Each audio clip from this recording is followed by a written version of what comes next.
with us, and he's going to go in with an introduction in his role with Waupaca City Police Department. And then also we have the upcoming speaker events, so if anybody wants to grab one, feel free to pass them out. And we'll go from there, right? Sure. For those of you who do not know me, my name is Brian Hosell. I'm a detective sergeant with the City of Waupaca Police Department.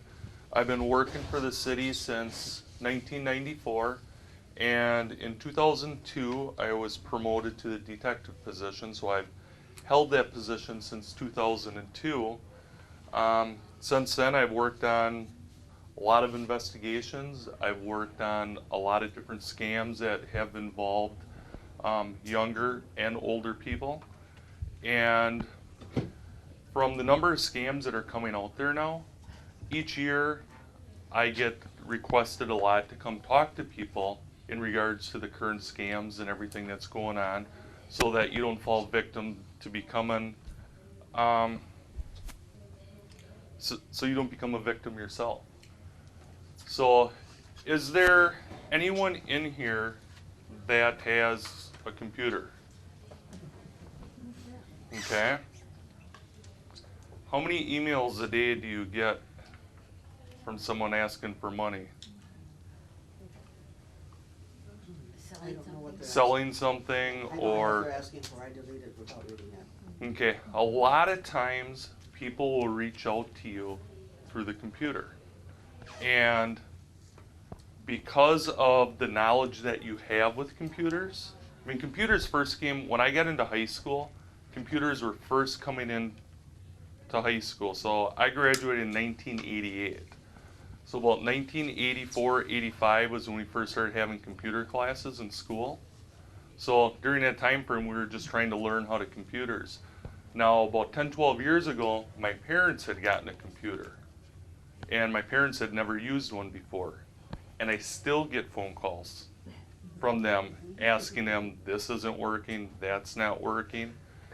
And recently, my dad had called me and said, you know, I just got a phone call from somebody, it doesn't make sense.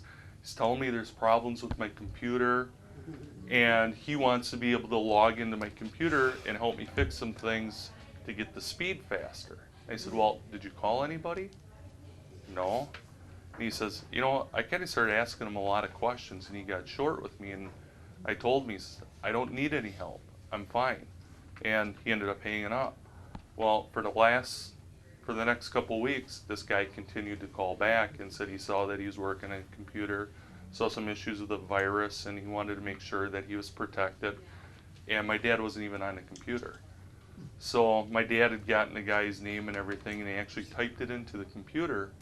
And I told him, I said, type it into a Google search.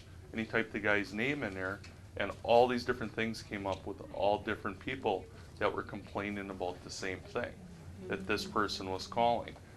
The other thing that they do is they call you on the telephone, and they pressure you or want to. I think one of the most recent ones was with Wisconsin Public Service, or We Energies, indicating that we're going to shut your power off and everything else, that you really need to transfer some money into the account to pay these bills.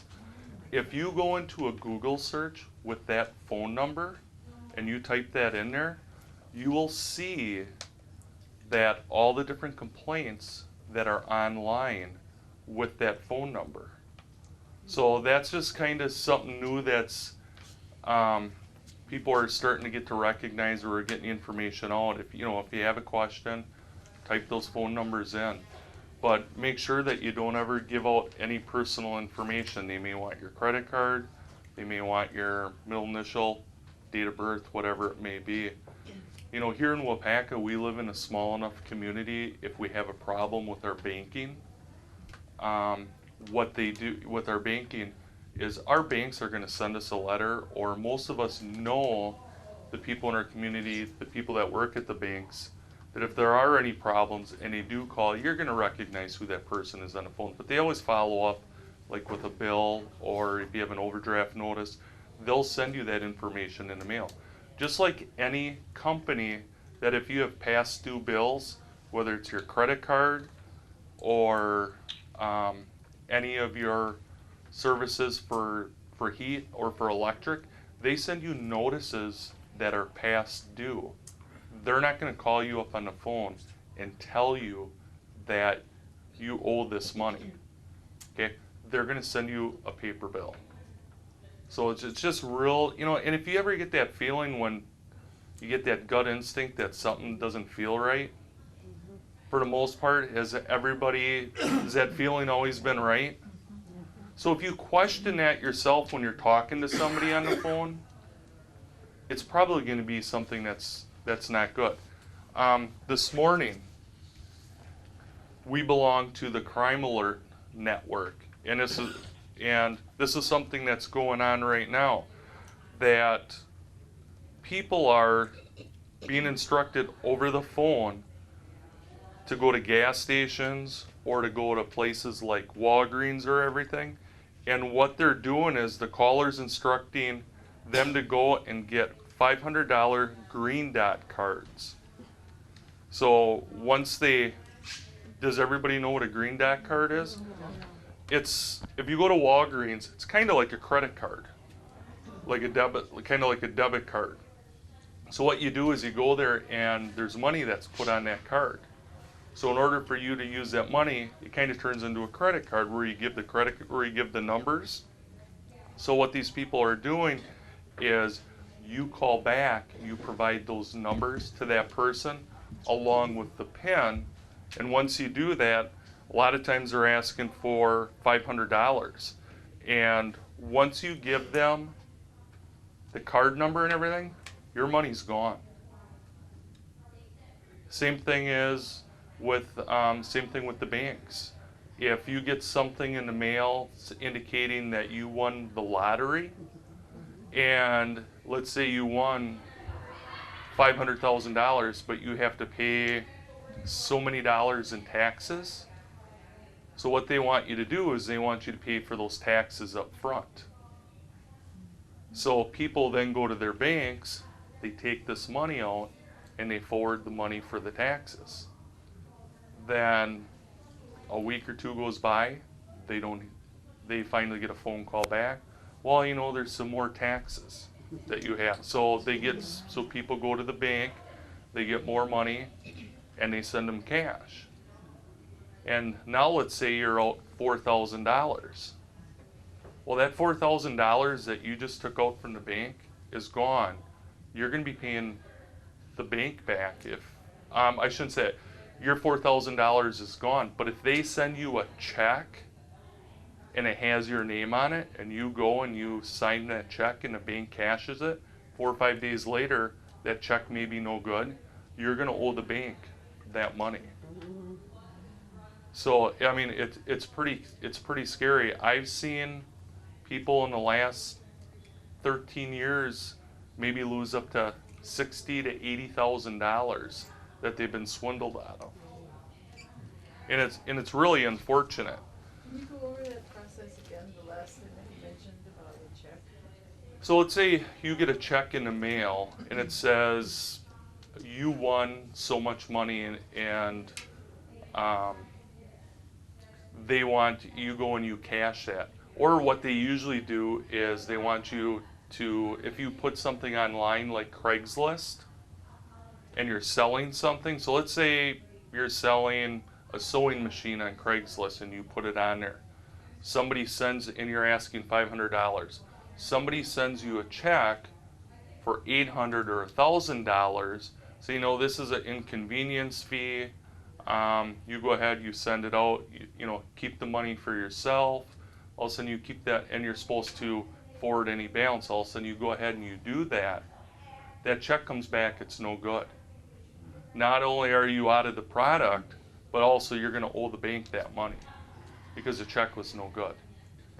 So you have to be really careful whether you're using the internet or whether it's, you know, it's a phone scam. Has anybody ever walked up to you and given you a $20 bill?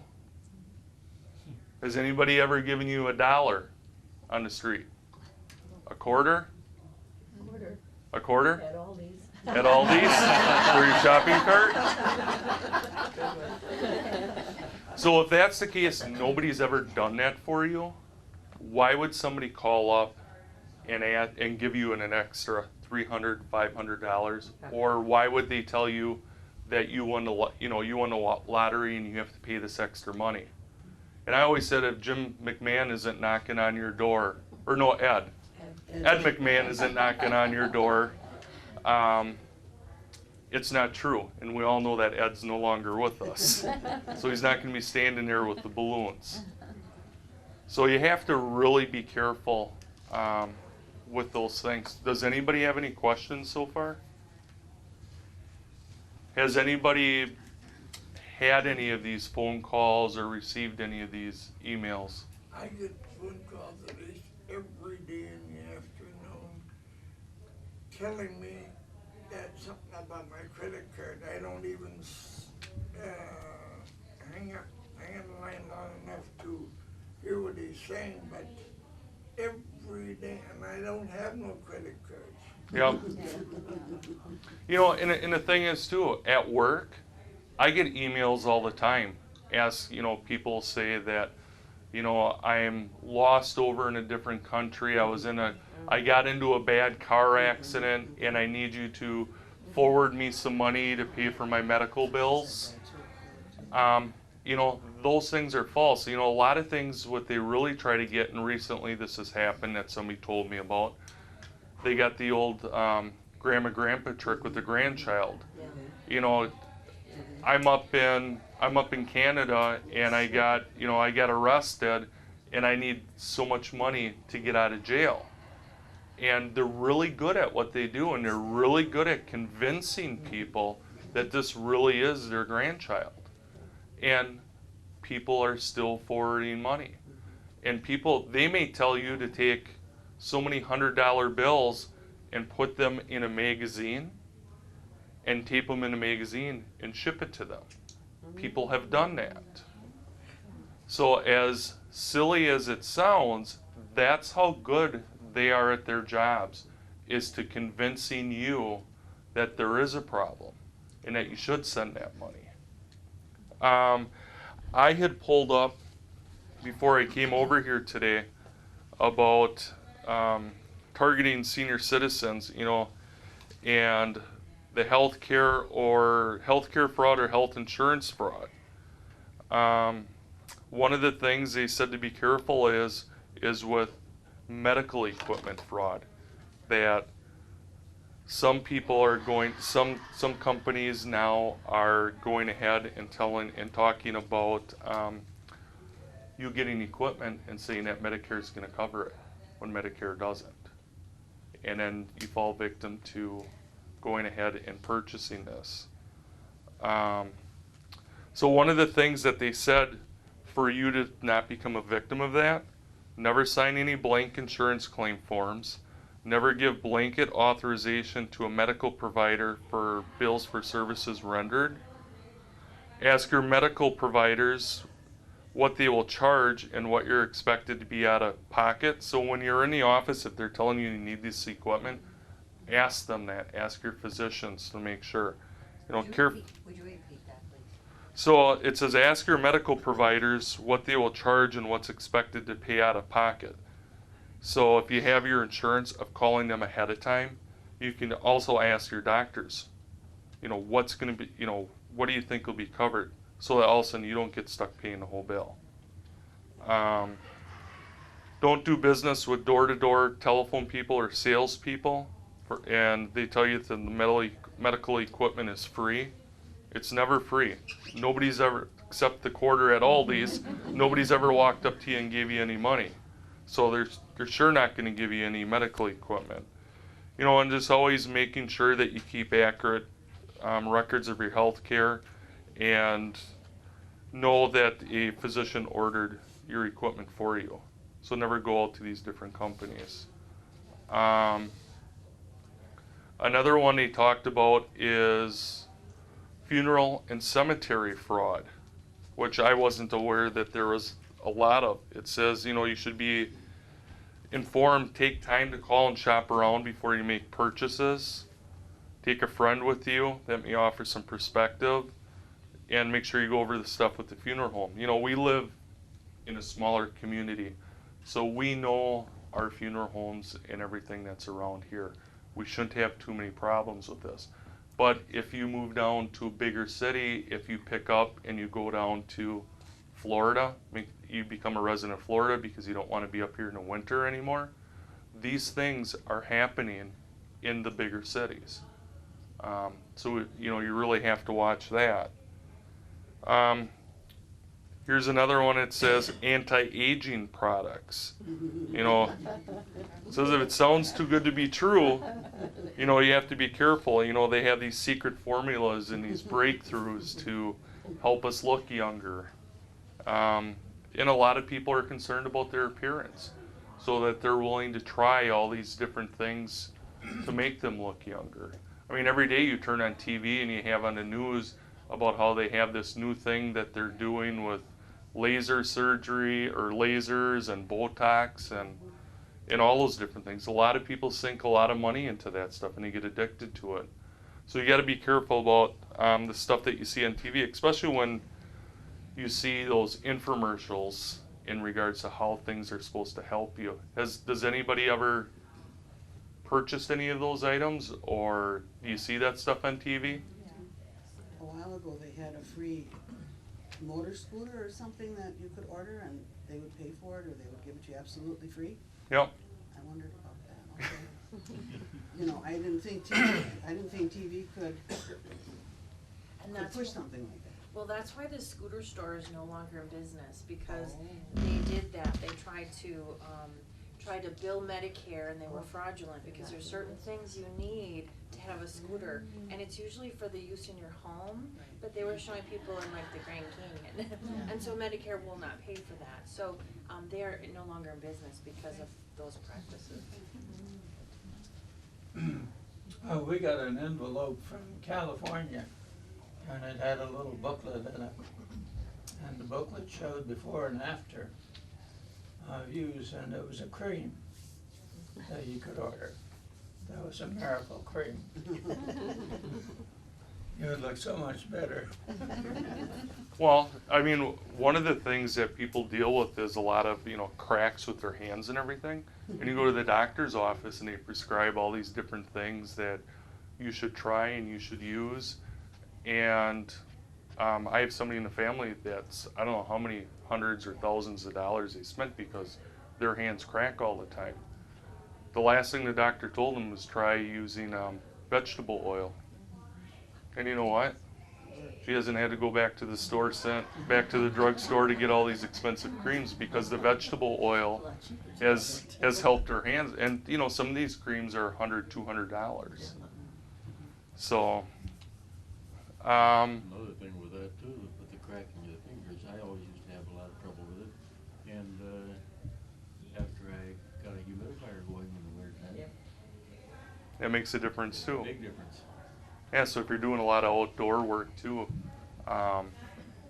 you know, a lot of people get cracked hands from doing that. And like you said, maybe the humidifier and everything else. What are you seeing in healthcare? Boy, I think the biggest thing is we're really careful for that whole billing piece, because we dot our I's and cross our T's to make sure that we are doing things correct. We get that doctor's order and there's that appropriate diagnosis to cover that.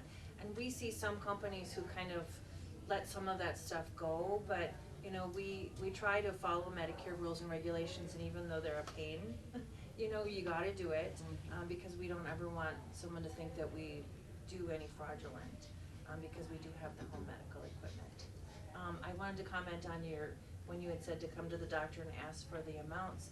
They don't often know coming up front, Right. because Okay. there's so many different plans, and you might have a deductible you have to Right. satisfy, and then every plan covers something different, so it's always a challenge. It's always good to know your plan, to know what it covers, and if you have deductibles.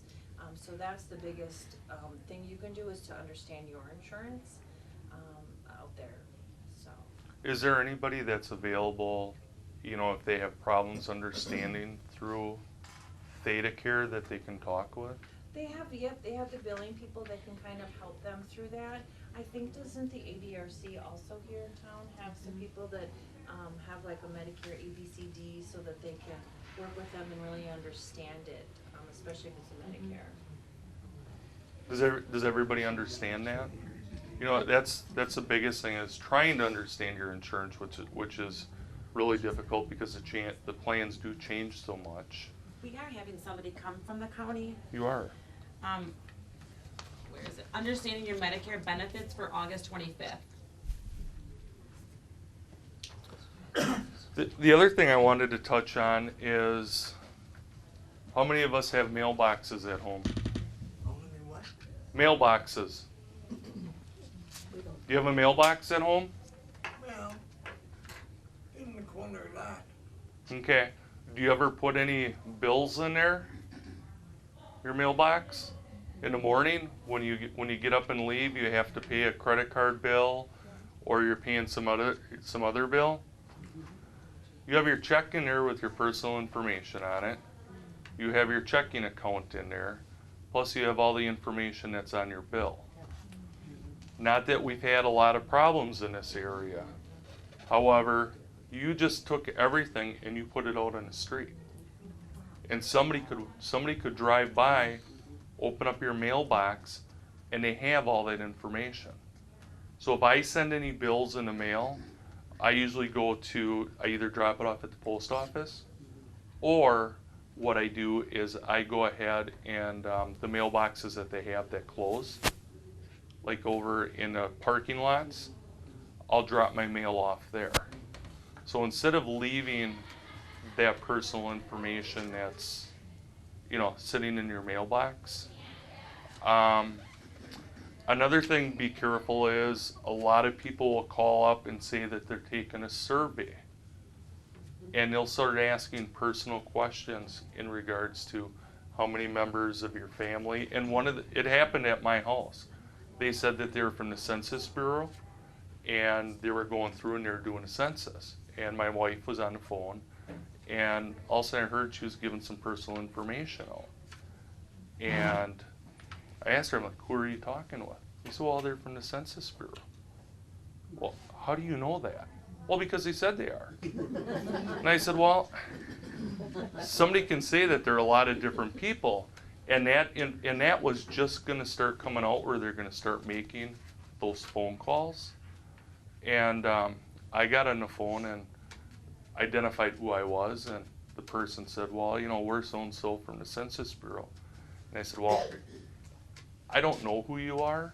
And he said, well, I'm telling you who we are. And I said, I don't know that. I said, how do you know that I'm a detective with the police department? I said, I'm sorry, I'm not giving you any personal information over the phone. And they wanted me to go ahead and complete the survey. And I said, well, I'm sorry, I'm not going to do that. And then they threatened me that if I didn't do it, one of the things they were going to do was have me arrested. And I said, well, that's fine. Send somebody to my house and arrest me, but I'm not giving you my information over the phone, because they wanted all these different things. And I said, you can tell me who you are, but I don't know who you are. So, they will use those tactics to try to scare you into giving that information. To this day, I don't know if that was really somebody from there, or somebody who's just trying to get personal information. So like I said, you just have to be really careful about, who you're providing information with over the phone. If you get the police department calling you, how do you say, I'm not gonna answer your questions? I had that happen with my cell phone. I hit the 9 evidently, Yeah. dialed 911. They called me up and says, do you have a problem?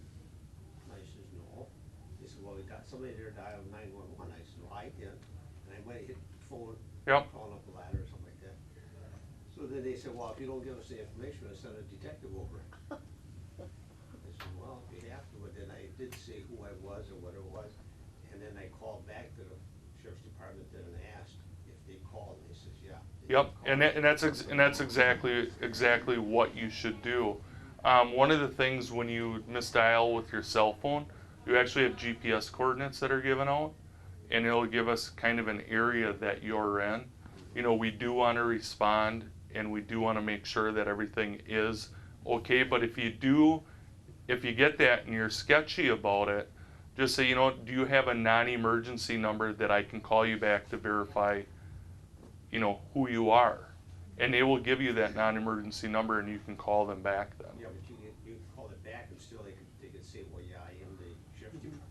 Well, but I mean, I it's just make it's the going to be phone a call. 258. It's going to be a 258 number. So it'll be the same area code and everything else. It'll be the same area code. If you look it up in the phone book, that number will be there to verify what it is. But what happened is, not too long ago, it happened to me again. And I answered it downstairs, and I said, yeah, everything's fine.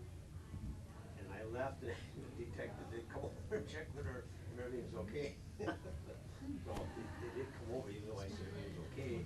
They just didn't take my word for it, they sent something over. But getting back to the mailbox, Yep.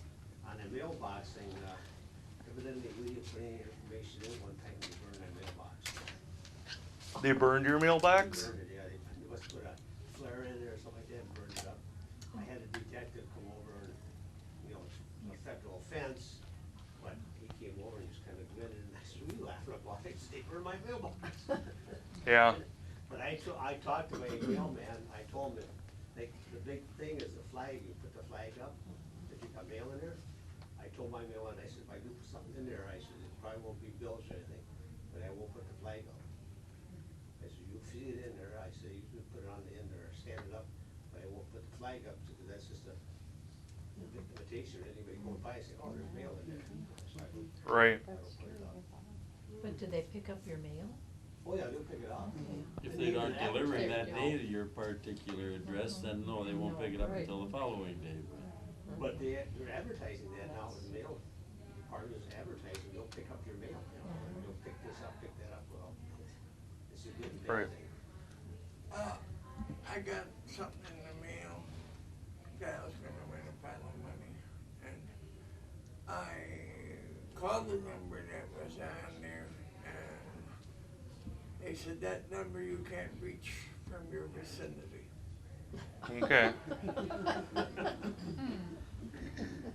Yeah, there's a lot of garbage out there.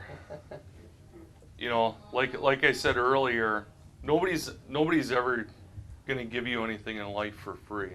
Why is somebody gonna give you $25,000, $50,000, $100,000, $1 million? Nobody's gonna give you that. What if you send it to the address that's on the paper? Are you giving your own address away, although the address is on the envelope, my address is on? Now, is there anything funny about that? Never send anything back in the mail to those people. Because what ends up happening is once they get you hooked, and this is the term that they use, you go on to a suckers list. That's their term. And they disment all that information to all these different scams. And now everybody's coming out of the woodwork because you have fallen for this. So you have to be, really careful about, if you get something like that, how many people in here shred all their bills and all their paperwork that they have with their names and everything on it? Invest in a decent shredder. Just don't get the one that goes straight down, get the ones that crisscross. So when you're done paying your bills, whatever it may be, make sure you run that through the shredder, because people with their mandatory recycling and everything, people go through that. And they look for that information, that they try to steal your identity, and then what they do is they get your name and everything, they'll put a different address, and they'll take all these different credit cards out, and next thing you know, your credit history, your credit score goes way down, and you go down for a loan, and you can't figure out why the bank won't give you a loan. Well, they did a credit history check, and they find out that you owe all these thousands of dollars all over the place because you're not paying your bills. And that happens. Not just on that, but you get these catalogs in the mail, and they've got account numbers on them, where they already have a order Someone- form set someone up, Yep. tell it. your customer number, an account number, and I shred those too. Yeah, how many of you get checks in the mail that has your name on them that you can take them to the bank and you can cash them every so often? Do you get? What do you do with them? You shred them. Yeah, because Tear. yeah, Do we have to shred everything with our name and address on? That they can get out of the phone book. they can get that. They can get your name and number out of the phone book if it's in there. But a lot of your bills have other information, account numbers, whatever it may be on them. Yeah, So But even I- catalogs that you've dealt with, they yeah. all have an account number on their return True. address and your number, customer number or whatever. So I have to shred that You do. also? you don't have to. I You just- should. I recommend. I shred everything. Fine. Anything that has my name on it, I'm just in a habit now of I put it in a pile, I'll tear the cover off, and I just run it through. I don't try to separate anything that this just goes automatically in the recycling bin. My name's on something, I run it through. Okay. And it's just better, not that even though your name and phone number's in the phone book, I don't want people seeing that this is my garbage. Oh, Okay. It's just something that I do now. And you all of a sudden you get used to where you're just shredding bills. Next thing you know, you start adding all these different things that it's just easier to shred it that way. So, go ahead. I had something with my mother a couple years ago.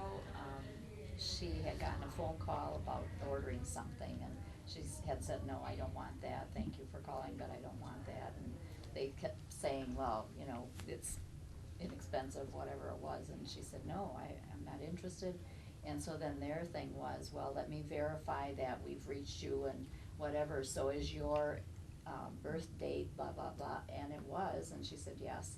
Well, you know what, in the next couple of weeks, she got the thing that she didn't want to order. So Yeah. that was their yes thing, and now how they got her birth date, we don't know. Well, unfortunately, you can go on the internet and you can find a lot of different things about a lot of different people. Yeah. So, and what they're doing is that's where all the telemarketing fraud comes in, because you can go on the internet, and if you've ever gotten a ticket or whatever it may be, that'll probably show up, you know, when you go and you look at information, and your date of birth's on there, your address is on there.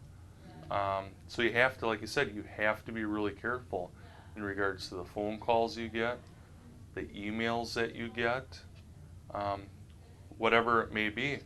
And like I said, I probably receive 4 or 5 of those junk emails a day, and I just delete them.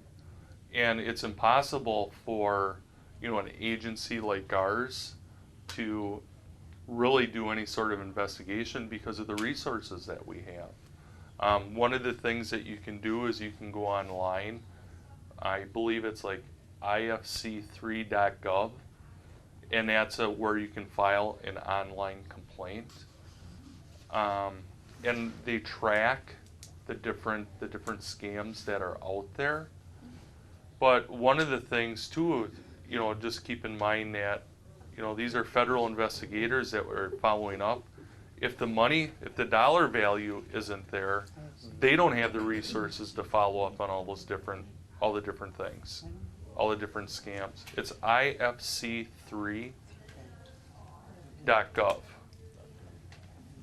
And, you know, like this morning before I came over here, all I did is I typed in the internet, common fraud schemes with senior citizens, and it printed off 4 different pages. So, I mean, it's easy for you to also use the internet to educate yourself as to what's out there, the current schemes, the current fraud, and everything else. And it's interesting, you know, when you do read those things about how people do fall for things like that.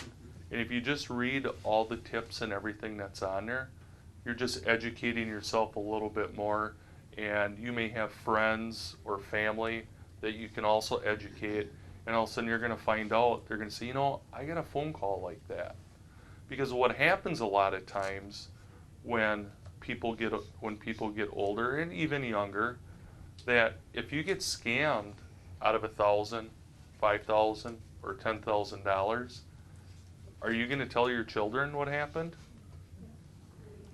Most people won't. Most people won't because they're embarrassed as to what happened. So they're not going to report it. And they're out that money. So that's good. Well, I have a question.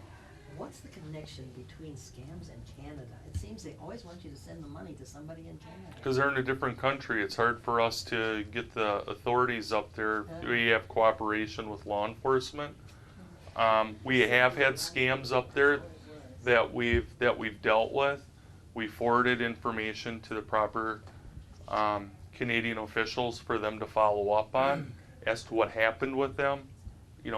We don't know. But that's why they go into different countries to do things like this, because it's harder for law enforcement to work together to get them prosecuted and actually to catch them.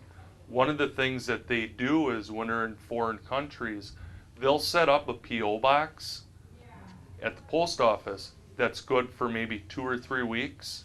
So what they do is they'll have you send the money or whatever it may be to this P.O. box. So during that 2-3 weeks, I don't know how many envelopes they get. They get all that money and everything. They close that P.O. box. And then they'll open up a different P.O. box someplace else. And that's how they try to stay one step, ahead of law enforcement. Is just by doing something as simple as that. It's pretty smart. Because by the time we get that information, people usually don't come forward right away. People usually wait and report it at a later time instead of doing it right away.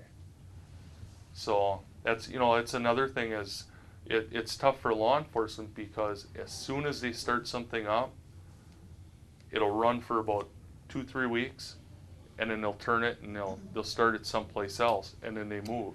So it's hard for us to catch up with them. They have unlisted phone numbers a lot of times too. Well, a lot of things they can do too is, have you ever heard of spoofing a phone number? Yes, no.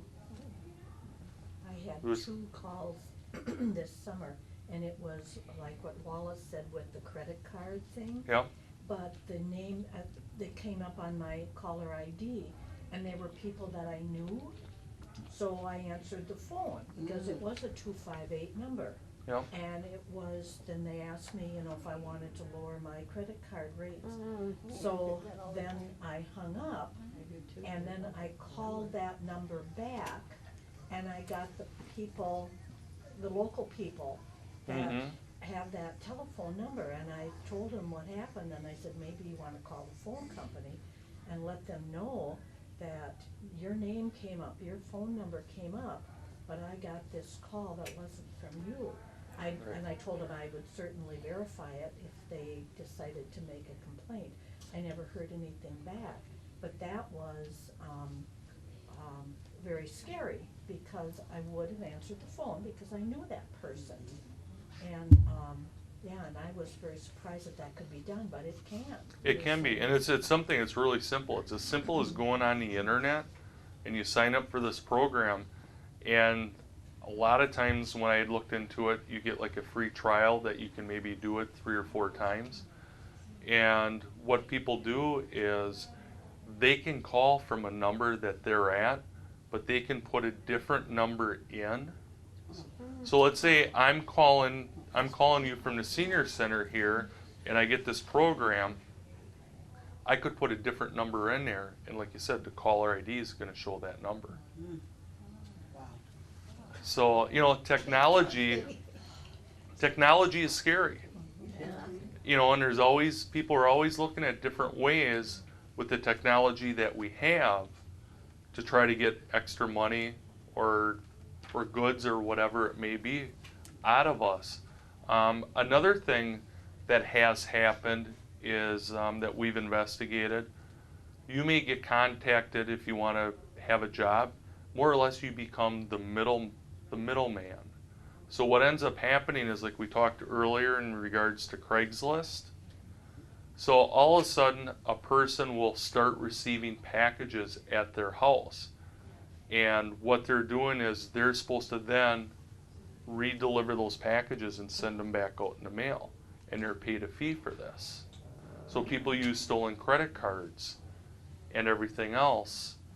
And what they do is, you know, you may show up and have all of a sudden you get 2 video cameras in the mail. Now you're the middle person. You're then supposed to take those video cameras and then re-forward them to another address. So they're trying to take themselves out, and you end up getting caught into the problem that they have. What should you do? Take it back to the post office, or you can't? If you get a package that doesn't belong to you, most of the time you have to sign for them. If you didn't order something, don't sign for it. Nowadays, UPS just leaves it. I know they leave it right at your doorstep, but what you can do is bring it back to a UPS store, and they'll take that package, or the post office. They'll take those packages. So be aware as to what you're ordering, as to maybe when it's supposed to come. And like you said, UPS or all these different places, they leave your packages right out front. During Christmas time, I had 2 boxes that were in front of my garage door. I had contacted our neighbor and said, just so you know, I ordered some packages. If you see that they're delivered, could you go outside and pick them up so they're not sitting outside, so somebody doesn't drive by and steal them. Because people do that. They, especially at Christmas time, they look for those packages that are being set out, and they end up getting your merchandise and you never get it. In a case like this lady here mentioned about another local phone call being on the caller ID, will that person be getting a larger phone bill then because of all these calls that are being made? I don't think so. I'm not positive, because all they're doing is they're just kind of transferring the number, and it's actually not coming from there. So It's just a way to get you to call, How can they be so smart and not so bad? I know, well, that's the thing, and I think that's one of the things that it talks about at the beginning of this. This starts out as to why the common fraud against senior citizens are most likely. Number one was to have a nest egg to their home, have excellent credit, and people who grew up in the 30s, 40s, and 50s were generally raised to be polite and trusting. Con artists exploit these traits, knowing that it's difficult or impossible for these individuals to say no and just hang up on the telephone. And says older Americans are less likely to report fraud because they don't know who to report it to, they're too ashamed of being scammed, or don't even know you've been scammed. And it says elderly victims may not report crimes, for example, because they're concerned that relatives may think the victims no longer have the mental capacity to take care of their own finances. And when elderly people do report the crimes, they make poor witnesses. Con artists know the effects of age on memory. And they're counting on their elderly victims not being able to supply enough details to the investigators as to they've been swindled.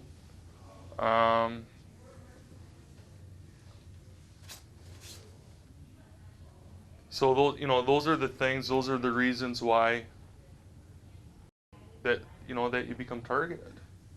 If you would get a call, I called you and I said, I just got on my cell phone, IRS called to tell me that I owed money. Yep. And I told them I didn't, and I hung up on them. And then I called the police department and said, I just got this call. And the question back to me would be, did you exchange anything? No, I just hung up on them. Well, then as long as I didn't exchange anything, then that was okay and not to worry about it. Correct. So I said, well, what happens if it happens again? And as long as there's no exchange. There's no exchange of information or there's money. really nothing Right. that you could do to follow up with anything, because but if there was an exchange, If we would have to investigate every complaint that came in like that, we'd probably be investigating, I'm guessing, 50 complaints a day, just based on that. but do you like to hear about it? I like to hear about it because I like to hear the different scams that are going on. It's something, if something is different, or somebody will bring down a check or something that they got in the mail and they want to know if it's good. Well, I can't tell them whether it's good or not. I can tell them what I suspect that it is, and ask some background questions as to how they got it or why they got it. So it's interesting sometimes to get all that stuff, but for the most part, we've seen most of the scams that are out there unless something new comes out. My recommendation is just take that and just take it and just shred it. Because if you're not at a loss for any money, then it's really, unfortunately, the resources that we have, we can't investigate those complaints. But what you can do is you can go on that website, that ifc3.gov, and you can file a complaint online with them to make them aware. That's how they track all these different schemes that are going on. So that's why it's good for them. It's good for you, and it's good for them to get that information out there. Good, cause I feel like I wanna do something. I don't want it just to die, that they invaded my space. Well, And I don't want them to do that for anyone else. So at least there's an avenue then to let someone know. right. Has anybody been hit up for any reverse mortgages? Has it been through the telephone? No, they contacted us, they were over in person. Was it a door-to-door person? It was somebody that I think was referred to. Okay, so, Just explain it. alright, so just so everybody knows in here, in the city of Waupaca, if people are going door to door, they have to have a solicitor's permit through City Hall to approve them. So that's one of the things if somebody's going door to door I mean, if you don't recognize who the person is, I wouldn't even recommend opening up the door. But if you do open up the door, one of the first things I would ask them is, do you have a solicitor's permit? And Townships work the same way? I'm not sure with what the county ordinances are. I would assume they would be the same way, but I know in the city we're very active in regards to if we get complaints that there's suspicious people. And I know with the sheriff's department they do the same thing. They send officers out to investigate. If they don't have their solicitor's permit, they're going to be issued a citation because they know they have to have one. So, we want to prevent people from becoming victims of crimes. And what's going to happen in the springtime is you may have these companies come in that want to seal coat your driveway. There's enough people in our community, I think, that we live in a small enough community, you know who those people are, and you should always, if it's a home improvement or whatever, look into that person as to who's looking at maybe doing home repairs. Maybe we have a storm that comes through and it rips all the shingles off the roofs, and now you get all these companies that are coming in. Look those people up on the internet to see if it's a reputable company or not. And if you can use local people, use your local people that you know and that you trust. Or you have to do the investigation. You have to look up to see if this is a reputable company or not. So those are, just small, simple things that you have to do. On your phone, is there a code that you can block your number when you call somebody too? And it's a code 69 or something like that? I really don't know. There's another way that you can identify a call coming in. Yeah, you can star 67. That you can use that. Does it tell you the number on the phone, or is it just? I don't know, it was back before like caller ID came out, kind of. Yeah. It's been so long since I've used those numbers, because everything now with How many people at home still have the old dial phones that doesn't have Oh, no, anything? not dial, Not we a have dial. a landline. Yeah, but the push buttons that don't have the caller ID display on them. Oh, yeah. Does anybody still have those? I have one, yeah, one, but, yeah. Probably the clearest phone you have, right? Yeah, well, right now I think it's dying, 'cause the battery's getting. It's the one that works when it storms. When it storms, exactly. Yeah. When my other ones go out, yeah. I have a cell phone that, it's an old track phone, but people say they don't have, doesn't show an ID. I don't know that, I did, company did, that when they get a call from me, it says Unknown? unknown.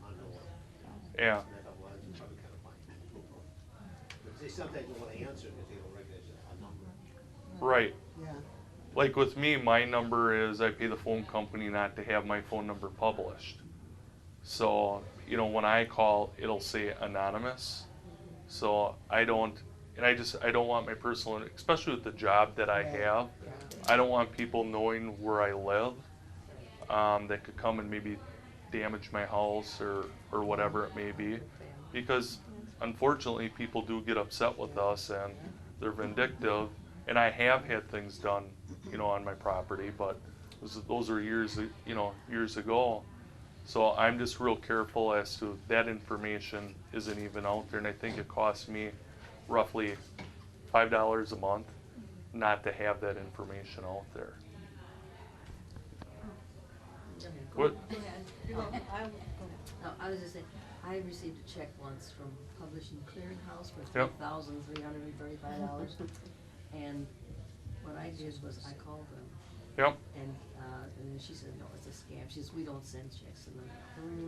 So, and she was glad I called. She liked And that's an excellent point. Is that, you know, if you do get something, you can go on the internet and find the phone number for that company. Call that company and ask them, because they should be able to look up in their records if anything was sent to you. Yeah, she said, don't cash it. It's not real. Right. I have a question about medical supply company that I deal with. It's true, they don't send me anything that's not paid for, but they keep calling me all the time and telling me I can have this, I can have that, I can have that. And it makes me feel like I'm part of the scheme. You know, and part of the time I say I don't need that, other times I say, yes, I could use that. You know, but that, I don't know where that falls into this whole thing. What they send, it is paid for by my Okay. insurance.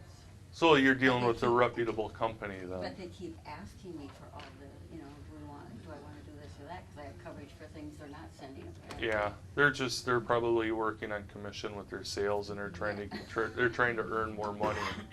But, so what do you think of them or how that fits into the? You know, if you just tell them that you don't want them to call back, you know, Talk to them personally, you know.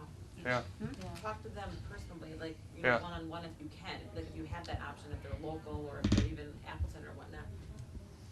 Yeah. just tell them if there's any other products that you're interested in, that you will give them a call, and you'll call them at that point. However, at this time, I don't want you to call me back. If they do call back and continue to call back, I would tell them, you know, if I receive another phone call from you, I've already told you that I don't want you contacting me. I'll stop buying from your company. And, you know, another thing is, how many people put their phone numbers in a do not call list? Has everybody done that? You know, you're supposed to update it every so many years, of making sure that you do that so you don't get those unsolicited phone calls. That does help. I did that, but it didn't do no good. I mean, I still got all kinds of calls, so I don't even bother anymore. Well, the number of calls that you get really decrease, and you know, you can tell the people on the other end of the line that you're going to report them to the state, and you can report those numbers to them. So that's one of the things that you can do, and just ask them to take your number off their list. And the hardest thing that we don't do, and I do at home now, is I got a little notebook, and if I get a phone call from somebody and I don't want them to call me back, I actually write the date, the phone number, and the name of the business that it was, and I track to see if those people call back. And when I've told them, and it's really dropped off, when I've told them, I don't want their phone calls anymore, and I am on a do not call list. And if I do get another phone call from them, I will be reporting them to the state, and I tell them that I'm writing their name and their number down. That has actually worked very well, where I'm not getting repeat phone calls.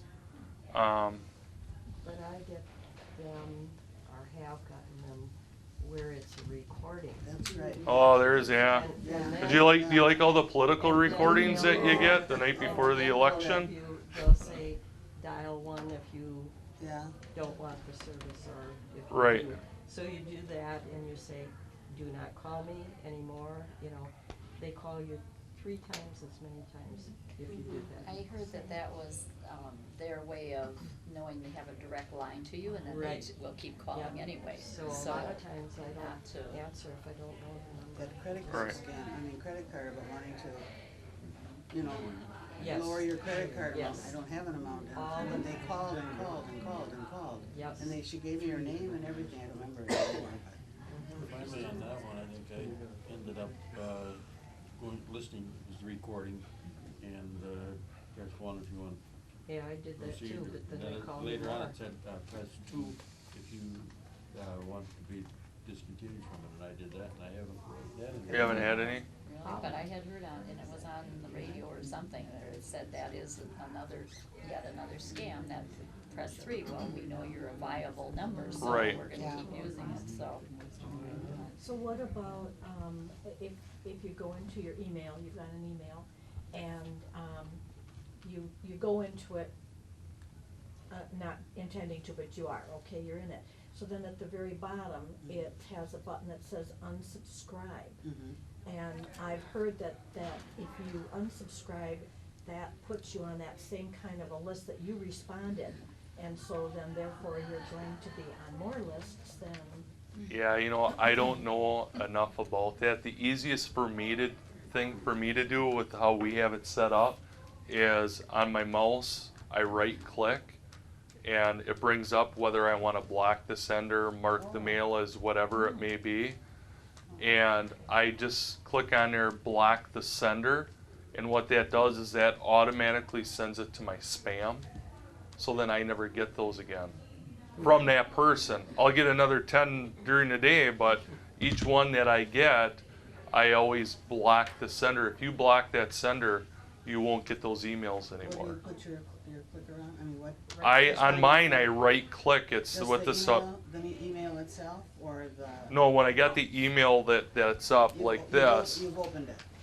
yeah, it's on the right hand side, and I right click on it, and it gives me the option of blocking the sender. Okay. So that's what I end up doing. Yeah, we were told that too in class, if you get something, don't unsubscribe, because if you just open up the door for. Right. And that no call list, I think people that have no call list, the honest businesses are not calling, so the scammers are calling you. Right. Or you get a lot of charities that may be calling you, and I don't know whether a lot of them are legitimate or not, and I always just tell them, because it's good to obviously give to charities, but I always tell them that I give a lot locally here in our community, and that I would like my money to stay within the community. So, She does that with charities, she'll give to different charities, and they don't wanna get it, and already there's another one in the mail, you donate for this and that, and she. right, because they'll call you up and they'll say, well, will you still pledge whatever dollar value? But a lot of times you get those, if it's the American Cancer Society or Salvation Army, you'll get those in the mail, versus what the phone calls. When I had my business though too, we always got a lot of things, and I would just say I do no business on the phone, and that's what Right. I do at home now too. I do no business on the phone. If you want to send me something, but usually I don't give them that option either. Right. But it's just, kind of cuts it right down, that's it. Right. Whoa, Oh, Suzanne's all right. getting tired. Jeez, you guys. Just yell at me. No, you're doing good, you're doing good. I was just wondering, do's and don'ts with social security number. We, got a landline for mom, just recently, and they always say, well, we need your social security number so we can make sure you are who you are. Yeah. And I'm going, and then if you're gonna pay, they want a credit card, or they want your routing number and your bank number, and we're going, whoa, we didn't plan on this, we thought the guy would come, we pay him there. And so, but the main thing is, they say you can't give your social security number out, but you always are asked for it for things like charter or other businesses. You can just tell them that, I can supply you with the last 4 digits. Oh. And some companies will accept that Oh. if you provide them with the last 4. Well, how are they checking? Are they going to a bank to find out? I don't know how I really don't know how they're checking it. Okay. But just, also keep in mind that you're seeking something out. Right. It's not them that's Okay. contacting you. Okay. So, you're contacting a legitimate business. Yeah. And, ask them, is it okay if I just give you my last 4? Okay. Because if you look at your credit cards, when you get your credit card statements in the mail, it just shows your last 4 digits. And a lot of businesses are okay with that. Oh, Now, I don't know because I haven't set up any new services, okay. so I don't know exactly what they're requesting now. Yeah, and usually they're not in your area. The people you're talking No, to yeah. are somewhere else, so then, yeah. Okay, well, that's good, but it just seems like your social security number is something you're supposed to really. Well, and match what with they're everybody wants. right, and what they're trying to do is verify that you haven't stolen somebody else's identity, because what people do is they'll order services and they'll use somebody else's identity. And just like we talked about before, that's when we get into identity theft and identity fraud, is because people are doing that. Okay. So that's why they're probably asking that information. Does that answer your question? Kind of, yeah, I mean, there's still always those circumstances that come up where, well, they want your number, so. And I don't want to how tell you can 100% it's okay for you to do, and then all of a sudden No. become victim of a. Right, yeah, well, it doesn't feel right to do it, but then like offering the last 4 numbers. The only thing is, if they refuse to take that, then I don't know what we would do. But again, like, we were asking them to provide a service. Right. So that makes a difference, I suppose. Yeah. I saw some other hands up. Or we probably have time for like 1 or 2 more All right. questions. Your social security number is on your Medicare Yeah, card yeah. too, and that's, Yeah. can be a problem, I think. Well, yeah, and how many of you go gambling in here? Take casino trips? No. Nobody in here takes casino trips? Yeah, see, there's always a few. All right, so if you hit over $1,000, what do you have to have on you? Your social security card. Really? Yes, if you hit a certain dollar value, they will not pay you out unless you have your social security card. Because they need to verify that amount so that they claim it on your taxes. Taxable. So, it's always safe to have your social security card in a secure place at home. One of the things that I recommend doing is with your personal information and identifications that you have, keep that stuff in a safe at home, of making sure you know where that is, that it's not in your top dresser drawer or your jewelry box or wherever it may be. Put that stuff in a safe place. Now, remember, a safe that we get, they're fire safes, but a safe isn't waterproof. So if there is a fire and they're flowing water, the stuff that you have in there is probably going to get destroyed. But if you take that stuff and you put it in sealed Ziploc bags, that will protect any of that important paperwork from getting damaged from the water. So any of this, any money, if you have large amounts of money and everything, keep that stuff in a safe at home. And then take that stuff and put it in a Ziploc bag and make sure that the seal's shut. Because if, like you said, you become victim of a fire and you got all that water flowing in there and your floor gives out and that goes down in the basement, that safe's going to be sitting in water. So what's the best way to protect your your credit card and your bank account and stuff, I mean, is it better not to even have a credit card? There's a lot of people that don't have them. I mean, I got a lot of them because I use them for rewards. You know, I pay my bill at the end of the month, but I'm real careful as to what websites I go to. I only go to reputable companies. One of the things you have to be aware of if you're going to a restaurant is they have scanners where a waitress or whoever it may be, they attach right to their phone. They're called card readers. They can swipe your credit card through that card reader and they have all your information. So, you know, of knowing which businesses that you're going to and making sure, you know, walk your credit card up to the register, keeping an eye on it, and just being careful as to what you purchase or what websites that you're going to, because, you know, credit cards are very easy and debit cards are very easy for somebody to commit fraud with them. But if you take all the different steps of not freely giving that information out, going to certain websites, shredding all those documents, it's, you know, you really prevent yourself from becoming a victim, because when you're doing that, there's other people that aren't being careful. And it's easier for them to target those people. I'm not pushing Discover card, but Discover gives you your FICA number or your FICA score every month if you want it. Right, and the other thing is too, is if you have credit cards and you know you think something's going to happen, go online with your credit card. You can view your statements online.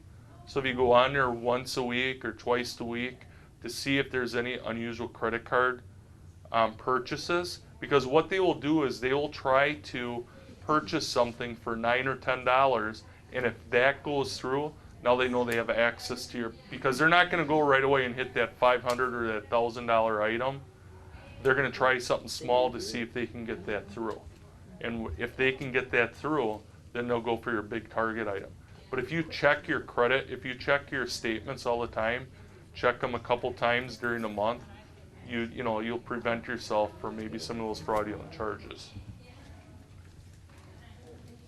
Anything else? No, I know we could probably talk on and on. I mean, for that was on great and on discussion. about these, you know, and I think a lot of times when we do these, I could just sit up here and talk, but the more interaction that we have and we talk about certain things, you know, I think everybody gets more out of what we're doing here. And like I said, I've been doing this. I probably do 2 of these a year and talk to different people. And I don't think there might be 1 or 2 people that I might recognize in here from different ones. And I don't know if they've been the same ones, the fraud ones. But it mixes with me also. But so it's good that we get a different, diverse group, and you know, don't be afraid to share, you know, what you found out here with friends and relatives, and you know, and everyone else. And if there's ever any questions that you have, you can stop down at the police department and you can ask for me. Just ask for Brian. I'm the only detective with the city. Or if you know you have any other questions, the sheriff's department, they're more than willing to help people out too.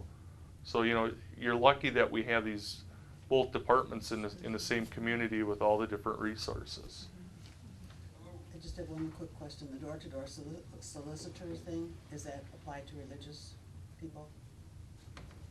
I don't believe so, I think it should. because they're not I asking think for you to yeah, purchase but anything. my girlfriend, she was approached by someone in the door, Yep. a big fellow, big foreign fellow who put his foot in the door and said, "I want to talk to you about Jesus." And she could not, and she Okay. lives alone. And if that happens, then that person, when Yeah, you know, if you don't recognize somebody, we shouldn't answer the door. right, yeah. Especially at nighttime, if somebody comes and knocks, we shouldn't answer. Call the police department, call the sheriff's department. That's what we're there for, and we'll respond. And if they really need assistance, we will help them. By the time that you get there, they're long gone. They're trying their best. We're trying our best. Trying their best. See, I'll ask you a question. You go to, say, I'll use the city police training, and you got a problem, is it best to ask for you or any police officer? Well, you can ask for any officer, but if you want to specifically talk to me, if I'm in the office, I have no problem coming out and speaking with you. But there may be times that I'm not in the office that they'll just have a regular officer come out and they'll talk with you about what your problem is, and we'll figure out what the solution is or how we can help you out and point you in the right direction. Because I got people bothering me all the time on the trailer court, and I've complained and complained, and sometimes you just get so sick of it that you just leave it go by. Yeah. Well, thank you. All right. Well, thank you. Brian.